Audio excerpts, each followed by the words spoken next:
Encore une fois, nous sommes très ravis de vous retrouver au compte de cette émission. Mesdames et messieurs, merci de votre fidélité au programme de notre télévision et bienvenue dans cette émission, celle qui vous permet de faire le tour de l'actualité préfectorale.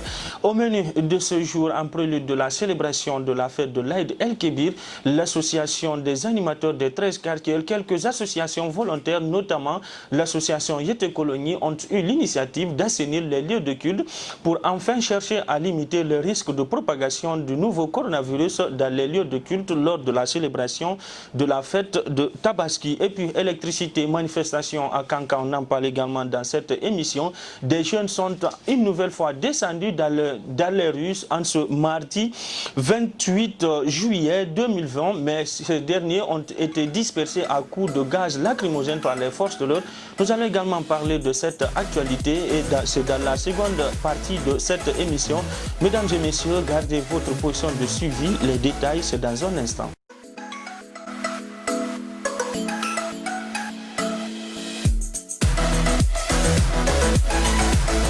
Voilà ce qui est du sommaire de cette émission en ce mardi. Mesdames et messieurs, bonsoir et bienvenue. Et elle est déjà là sur ce plateau, Souadou Baldé. Bonsoir. Merci d'avoir accepté de servir quand même ces valeureux téléspectateurs qui ne cessent de nous suivre pendant ce temps. Bonsoir Petit, bonsoir à tous. Mais sauf que j'ai reçu une plainte, je ne sais pas quand est-ce, soit disant que depuis quand tu as levé ta perruque une seule fois dans cette émission, on n'a jamais vu ta vraie beauté.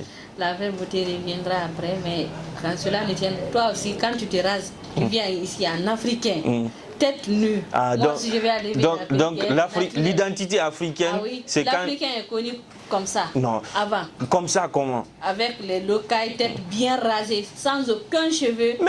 Mais ça c'est bien coiffé. C'est bien coiffé et puis c'est même, je me réserve de dire le nom de la personne, mais c'est Fatoumata Chéri Kamara qui a bien arrangé ma tête et puis elle m'a très bien maquillée quand même. Ouais, c'est ça.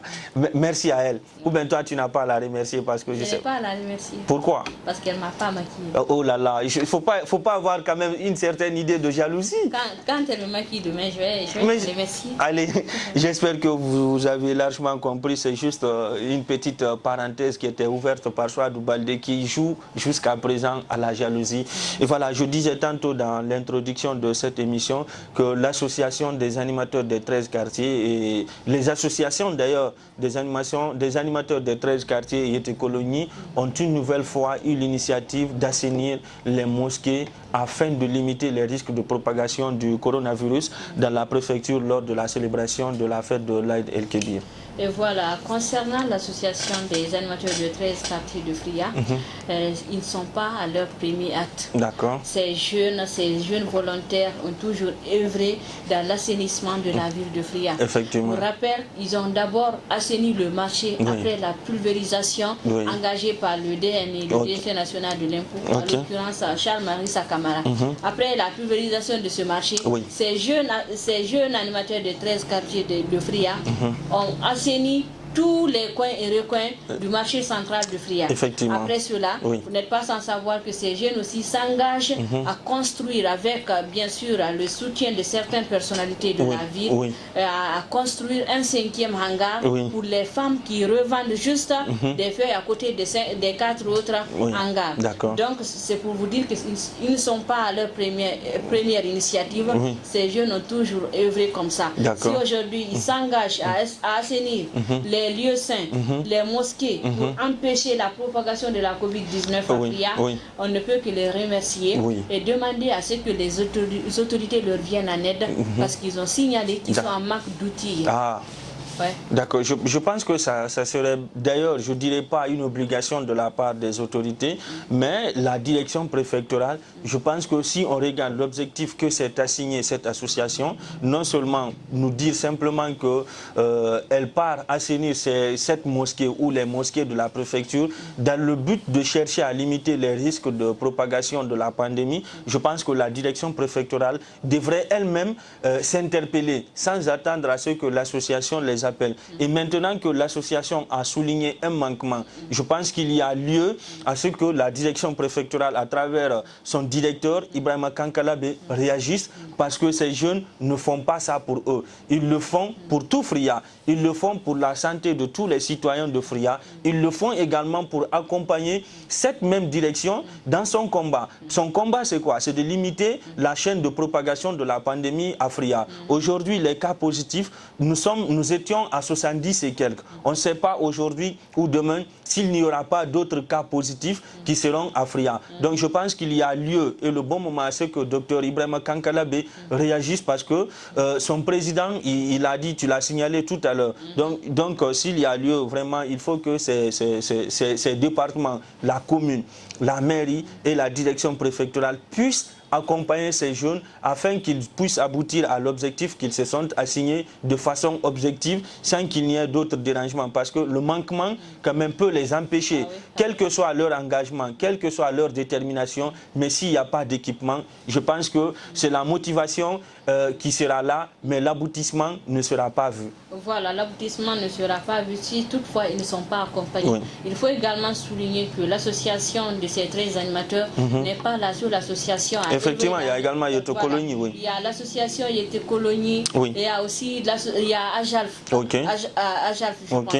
Ces trois associations, en collaboration avec des personnes volontaires qui assainissent, qui s'engagent pour assainir les mosquées afin de faciliter la prière pendant le jour saint, la fête de Tabaski. Alors si tel est le cas, ils ont souligné que pour le moment, ce qu'ils font, ils le font à fond propre, sans aucun soutien. Ils n'ont pas manqué à signaler auparavant dans d'autres actions, ils ont été quand même soutenus un peu. Ils sollicitent par la même occasion le soutien de toutes les autorités. On ne peut pas indexer parce que le problème de santé publique... Mais on peut indexer. Écoute-moi. On peut indexer Souadou. Non, toi simple citoyen, si tu as la volonté, tu as la capacité, tu peux le soutenir sans être une autorité locale. Bien sûr. Alors si je te dis qu'on ne peut pas indexer, c'est dans ce sens. D'accord. Si toutefois on doit... parler de ces autorités qui doivent soutenir, on doit d'abord indexer le comité de riposte contre la propagation de la Covid-19 à Fria. Parce qu'on espère que ce comité est une équipe. Est une équipe qui touche presque toutes les autorités locales. Alors ce comité est plus vu, le directeur préfectoral de la santé également, sans oublier la mairie et la préfecture. Donc ce problème de santé publique est un problème de tous. Aujourd'hui, ces trois associations, en collaboration avec des personnes bien sûr volontaires, s'engagent à rendre les lieux publics propres, notamment les mosquées, avant la fête de Tabaski. Vous n'êtes pas sans savoir qu'à Fria ici, on ne connaît, chaque jour, c'est une explosion. On enregistre des cas positifs au Covid-19. Aujourd'hui, nous avons dépassé les bandes de 70. C'est vraiment inquiétant. Donc, si on ne veut pas aussi que cela soit continuel, que les mosquées ne deviennent pas foyer de contamination pendant le jour de fête, il faut qu'on prenne des dispositions nécessaires. Je pense que ça serait très important, et il y a lieu également de souligner quelque chose, parce que le secrétariat des affaires religieuses ne peut pas se lever, prendre une décision comme ça. Donc forcément, il y aura des préalables, il faut forcément qu'il y ait des préalables. Et ces préalables seraient quoi? De trouver quand même des moyens pour qu'il y ait une facilité, pour qu'il y ait une limitation, surtout le respect des gestes barrières dans les mosquées, parce qu'ils ont décidé de les ouvrir. Mais il n'y a pas eu, moi jusqu'à présent, je n'ai pas eu quand même des mesures qui ont été dictées. On sait quand même, on nous dit que pour se protéger contre la Covid-19, il faut toujours se laver les mains, il faut porter le masque, il faut accepter dans certains endroits de respecter la distanciation sociale, mais on sait que quand on parle de prière, on attend de voir comment vraiment les responsables religieux vont essayer de gérer ça, surtout avec l'appui de la direction préfectorale de la santé.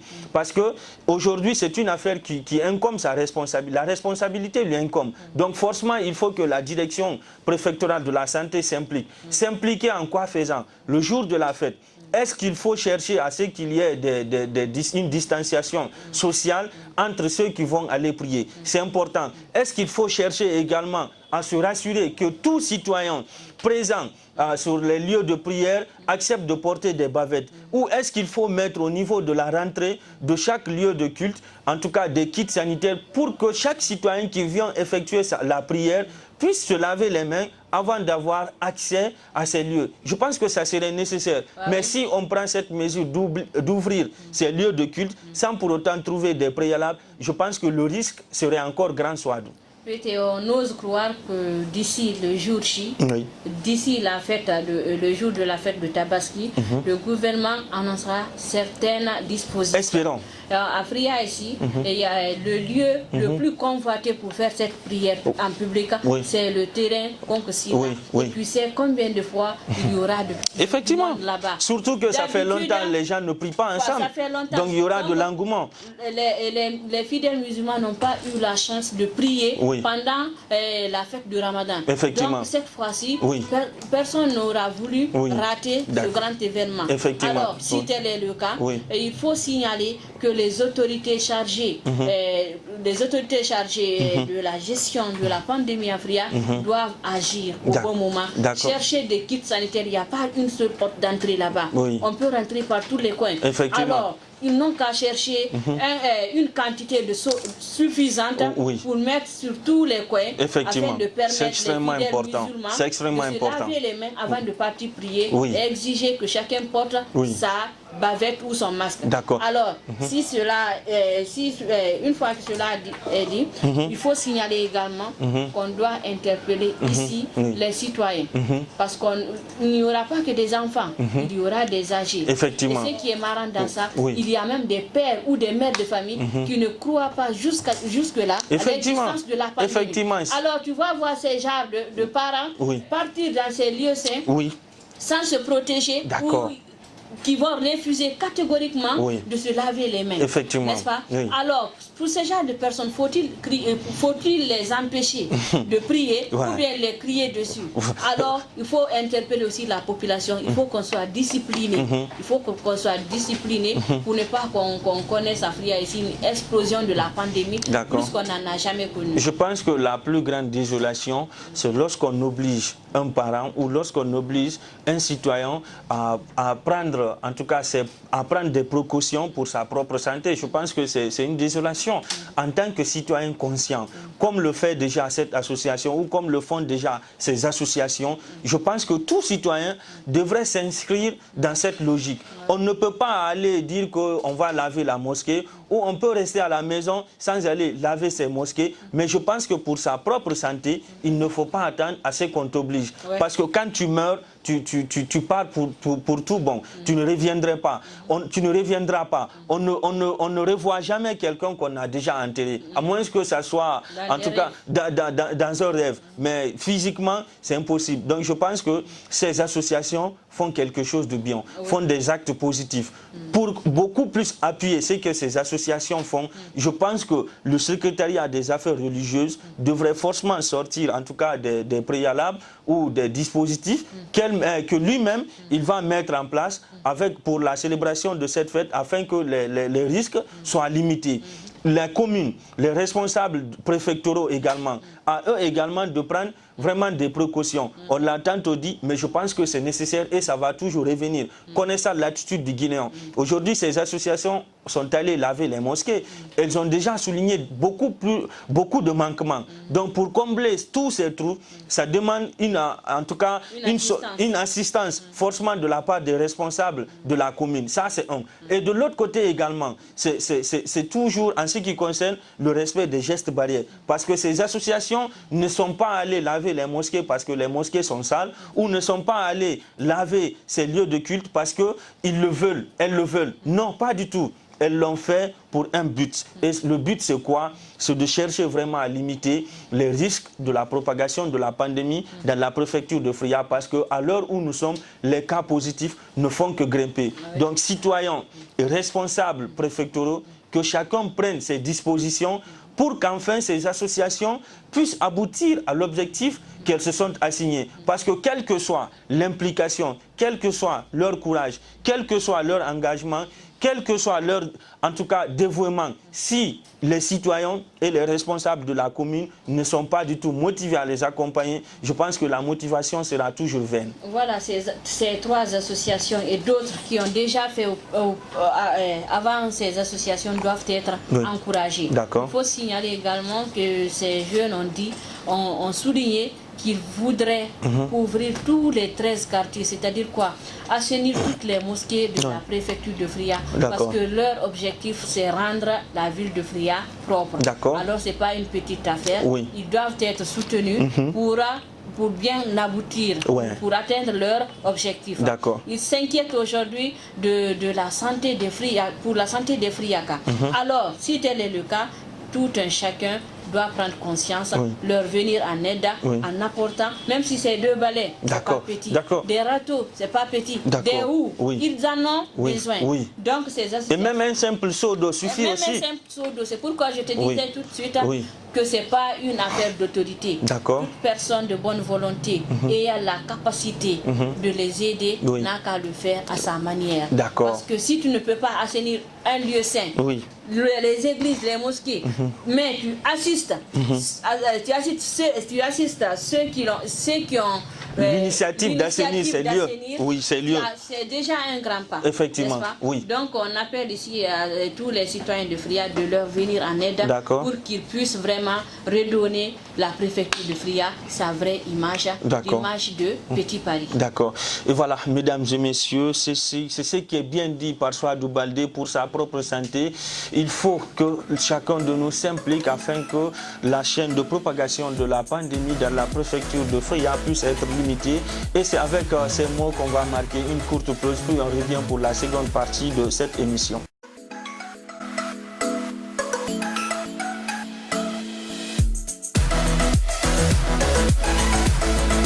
Et voilà, mesdames et messieurs, retour donc sur ce plateau que veulent partager tous les téléspectateurs de Fria.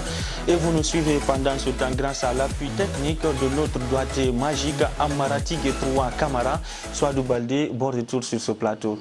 Et bien voilà, on parlait quand même de cette initiative des associations Yété Colonie et des animateurs des 13 quartiers de Fria qui ont eu quand même l'engagement d'aller assainir les lieux de culte en prélude de la célébration de la fête de l'Aïd El-Kébir afin de limiter les risques de propagation. Et on a pas mal ramassé certaines idées, mais au-delà, on a signé la présence du premier imam de la mosquée, de la grande mosquée, qui n'a pas caché vraiment ses sentiments et même faire des bénédictions pour ces associations.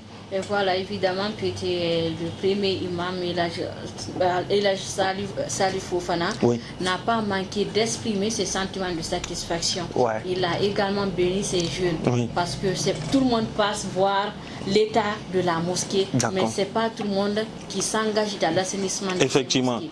Alors, il a mis l'occasion à profit pour bénir ces jeunes, les apprécier, les encourager. En même temps, il a sollicité à ce que ces genres d'initiatives soient multipliées pour rendre la ville de Fria propre, les lieux saints toujours propres.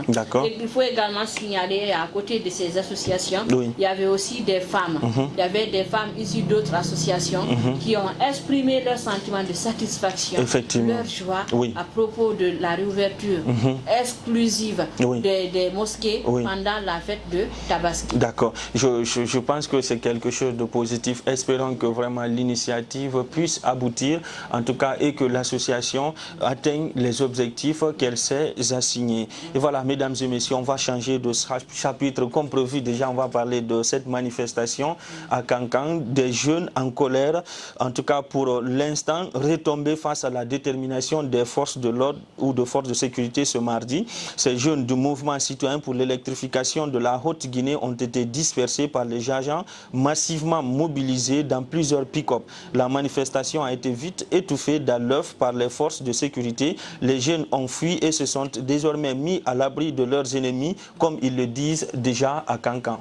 Évidemment, Pété, il faut signaler que cette manifestation pour l'électrification de la ville de Kankan ne date pas d'aujourd'hui. Effectivement. Ça fait plusieurs semaines maintenant que ces gens réclament l'électricité dans leur coin.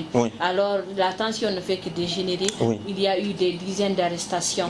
Pas loin que ça. Hier, des femmes ont menacé de sortir aujourd'hui.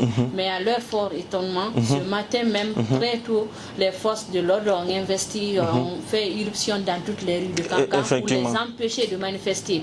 Les femmes réclament quoi? Ils réclament que leurs enfants soient libérés. Parce que selon elles, ces enfants sont dans leurs droits. La population de Kankan ne peut pas continuer de vivre dans l'obscurité. Un délestage qui ne vaut rien, qui ne va rien permettre à beaucoup de familles. D'accord. Et au-delà même, en tout cas, des cris de cœur de ces femmes, il y a également des jeunes qui ont laissé entendre qu'ils n'arrêteront pas toutes ces séries de manifestations tant qu'ils n'obtiennent pas l'électricité dans la ville de Kankan. Parce qu'il y a eu 2 semaines de cela, un jeune qui portait la voix des jeunes de Kankan ou des jeunes manifestants, il a été convoqué au niveau du gouvernorat. Après plusieurs heures de négociations avec les autorités administratives et une délégation même qui serait venue de Conakry, il n'y a pas eu d'entente. Parce que quoi, la proposition qui lui a été faite n'était pas convenable. Parce que tout simplement, lui trouve une sorte de tromperie, une sorte d'égoïsme de la part, entre guillemets, de la part des autorités de Kankan. Voilà pourquoi il a retiré également leur engagement à aller vers ces séries de manifestations, parce qu'il y a aussi un fait.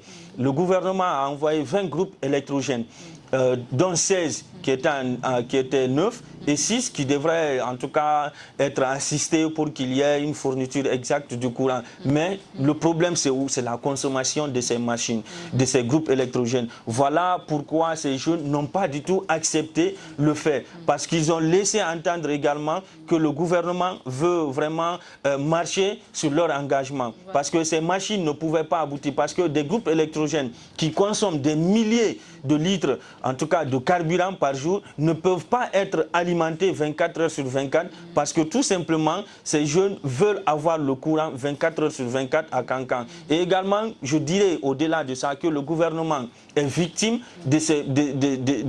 en tout cas de son propre piège. Je vais pas dire piège, mais c'est une sorte de piège. Quand vous promettez à quelqu'un que vous allez lui donner quelque chose et par après, la personne ne voit pas la chose, sachant que c'est son plein droit. Aujourd'hui, il y a pas mal eu des milliards qui ont été dépensés dans le domaine de l'électricité à travers la réalisation des barrages hydroélectriques. On peut mettre Kalita, Amaraya ou Swapiti. Mais jusque-là, les Guinéens continuent à vivre dans le noir. Donc, si aujourd'hui les jeunes de Kankan se lèvent en réclamant l'électricité, c'est de leur droit. Il n'y a pas lieu de les arrêter. Il n'y a pas lieu, franchement, de les bomber en gaz lacrymogène. Il faut que ces gens acceptent la logique. Parce que pour moi, c'est ce qui est logique, voire même évident. Il faut qu'ils acceptent de donner ou de rendre à César ce qui appartient à César. Vraiment, il faut rendre à César ce qui appartient à César. Ces jeunes sont dans leurs droits. Ils ont le droit à l'électricité parce qu'ils sont des citoyens, de près ou de loin, ils contribuent dans les caisses de l'État. Alors, à partir du moment où l'État a envoyé ces 20 groupes électrogènes là-bas, l'État devrait veiller à les alimenter pour au moins apaiser les tensions. Mais c'est une sorte de tromperie. Voilà, ces groupes ne peuvent pas être alimentés. Ces groupes ne peuvent pas être alimentés. Que le gouvernement continue à leur faire des fausses promesses. Effectivement. Et cette fois-ci, ils iront jusqu'au bout. La situation est vraiment tendue là-bas. Il faut que ces chefs cherchent maintenant une solution pour apaiser les tensions à Kankan. Sinon, ça risque de dégénérer. Et pas pour te couper, il y a eu une personnalité du RPG, Alucine Makanira Kaké, qui dit quoi? Selon lui, il y a une main noire derrière cette manifestation. Mais c'est toujours comme ça. Il est toujours comme ça dans ses propos. Il estime que ces jeunes sont manipulés par les oppositions, par l'opposition. Il a même dit que ces jeunes reçoivent des pots de vin provenant du FNDC. Ça, c'est quel genre? C'est-à-dire, on essaie de tout politiser. Sinon, on sait que quand même, c'est un fief du RPG Arc-en-Ciel. Alors, si ces jeunes réclament l'électricité, le parti au pouvoir doit se battre pour leur fournir l'électricité, ne serait-ce que, même si c'est 8 heures, rempli ou bien 10 heures comme ça d'électricité, mais ils ne peuvent plus continuer de vivre toute la journée sans électricité, ou bien 2 heures seulement pour faire le semblant. Aujourd'hui, ils ne peuvent plus continuer. Aujourd'hui, le problème d'électricité n'est pas un problème de fief. Le problème d'électricité n'est pas un problème politique. Voilà, maintenant, le problème d'électricité n'est pas un problème d'opposition ni de mouvance. C'est le problème de tous les Guinéens. Parce que tu sois de la mouvance ou que tu sois de l'opposition, tu es Guinéen avant tout. Donc je pense que la logique c'est quoi? C'est difficile à accepter franchement d'autres erreurs, mais il faut forcément accepter aussi de les porter. C'est un fardeau qui pèse, mais aujourd'hui le gouvernement doit accepter de le porter. Quand tu promets à quelqu'un, il y a plusieurs façons de réaliser. Oui, c'est vrai, on est tous unanimes que aujourd'hui, on ne peut pas nier tout à noir ou mettre tout à noir comme pour dire que ce gouvernement n'a rien fait. Mais il y a encore des insuffisances sur le plan électrique, il y a encore des insuffisances sur le plan des infrastructures. Le problème de Kankan est une illustration parfaite. Donc si Aluseni Makane Rakake essaie de donner une connotation politique à cet événement, je pense en tant qu'homme politique, il essaie de passer à côté de la plaque. C'est vrai qu'aujourd'hui, les politiques ont essayé de diviser. Quand tu es de la mouvance, lorsqu'il y a un problème, tu essaies toujours de taxer l'opposition. Et quand tu es dans l'opposition, s'il y a un problème, tu essaies encore de taxer la mouvance. Il faut qu'on sorte de ça. Il faut qu'on accepte de voir les choses telles qu'elles sont, ou accepter la vérité telle qu'elle s'affiche devant nous. Mais s'il sort cette déclaration, je pense qu'aujourd'hui, c'est encore, je dirais que c'est encore Makane Rakake qui a parlé, parce qu'on le connaît, on le connaît tous en Guinée, effectivement. On connaît ses propos, on connaît dans quelle ligne il s'inscrit. Effectivement. Il est même parti jusqu'à dire quoi, que si tu vois aujourd'hui que le Guinéen se manifeste contre l'électricité, c'est parce qu'on a connu l'électricité par le biais de ce régime qu'on dit. D'accord. On est d'accord, il a beaucoup fait, il a amélioré ce domaine, mais il faut préciser qu'il y a des manques par rapport à ses propos, à ses promesses. Il avait promis qu'après la construction de Kaleta, il allait atténuer beaucoup de difficultés liées à l'électricité. On pensait même vendre l'électricité vers les pays limitrophes. Voilà, même vers les pays limitrophes, mais jusqu'à présent, ce qu'on remarque, même la capitale n'est pas fournie en électricité de 24 heures en 24.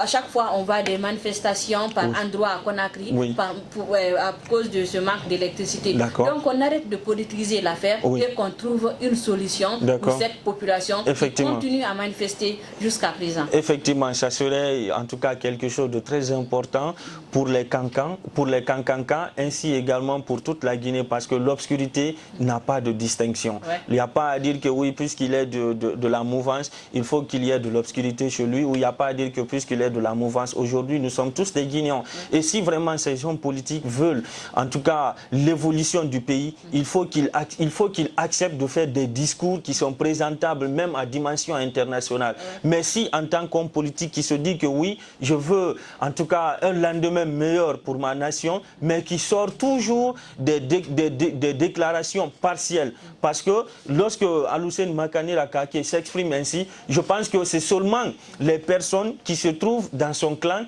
qui vont partager son avis. Mais si vraiment il s'exprimait en cas général, ou il peut même oublier ses idées pareilles, il peut s'inscrire dans la logique d'éteindre le feu qu'il y a à Kankan. Entre griffes, le feu qu'il y a en Kankan, parce que ces manifestations, il y a des arrestations. Ces manifestations, on casse.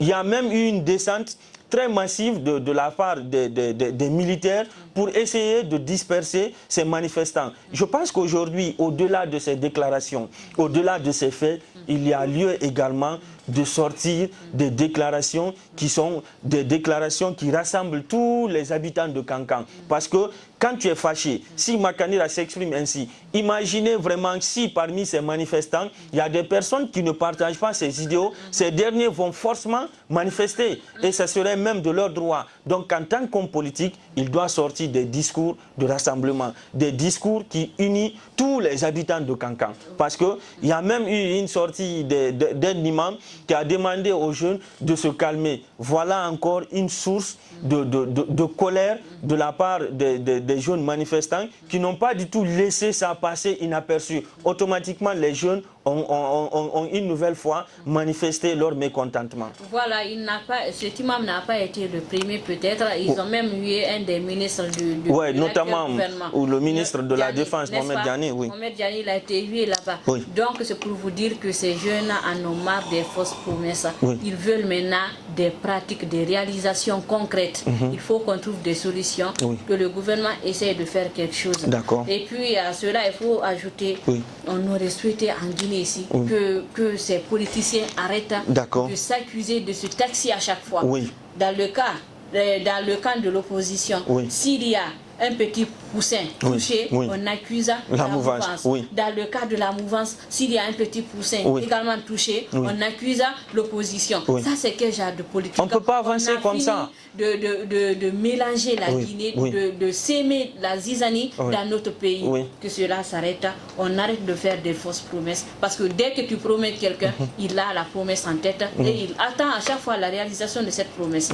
On aurait voulu aujourd'hui que ces hommes politiques abandonnent cette idéologie et ils se mettent à la tâche. Voilà pourquoi je m'accroche aux lèvres d'un penseur qui disait que en matière de politique, que tu sois de la mouvance ou que tu sois de l'opposition, il faut chercher l'évolution de la nation. C'est Voltaire qui l'a dit. Donc que ces hommes politiques guinéens acceptent vraiment de s'inscrire dans cette logique. Parce que quand le pays se développe, c'est tout le pays qui se développe. Ce n'est pas aujourd'hui pour ceux qui sont dans la mouvance, ni pour ceux qui sont dans l'opposition. Et il est à noter également que si quelqu'un te réclame quelque chose, sache qu'il attend quelque chose de toi.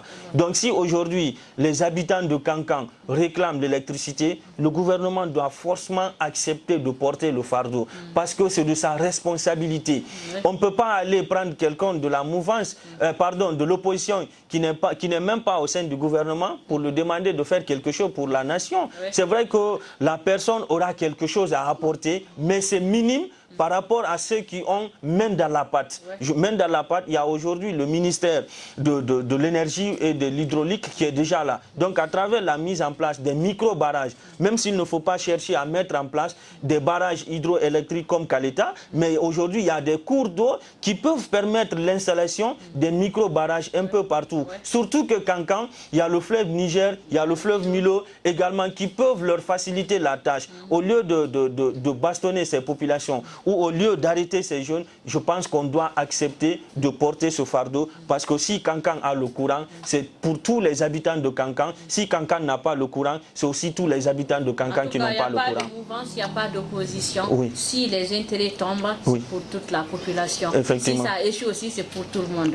Alors on espère que dans un bref délai, le gouvernement va chercher une solution, une sortie de crise, afin que les Kankanais vivent en paix maintenant, dans la quiétude et l'espoir. Bien, et c'est dans votre émission, mesdames et messieurs. Voilà ce qui est bien dit également par votre analyste Boingue Souadou Baldé. Et c'est ainsi que prend fin cette émission.